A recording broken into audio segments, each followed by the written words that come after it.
Թրամփը վերկացավ, ասաց, գիտես ինչ, այն հիշում եք, որ ես բոլորից գործից հանում էի, կառավարությունը պակասեցնում էի հազարներով, չգիտեմ ինչ, որովհետև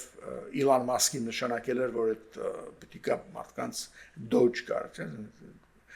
կրճատեր կառավարությունը եւ այլն։ Ես շարունակել եմ այդ գործը։ Այս մարդիկ արդեն գործի չեն գալիս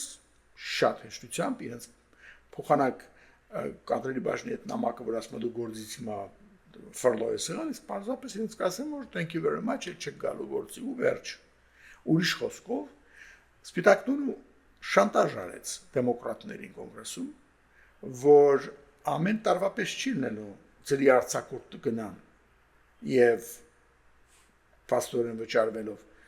այս անգամ ես մարդկանց գործից կհանեմ եւ թող հիմա իրանց նստա վախեցած նստեն իրենց տներում եւ սեմ քո վրա ճնշում գործածել որ ես ինչ եք անում եմ հաղորդակցպես գործից կհանի ես արդեն այս ադմինիստրացիան ոնց որ ոչ մի բանի հաշվի չի առնում խենթանոց լինի բոլորին գործից հանում է կրճատում է մենք չենք ուզում գործ կորցնենք ուրեմն եկեք համաձայնության այս շանտաժը արդեն երրորդ օրն է, ասենք, դեռևս չի աշխատել դեմոկրատների վրա։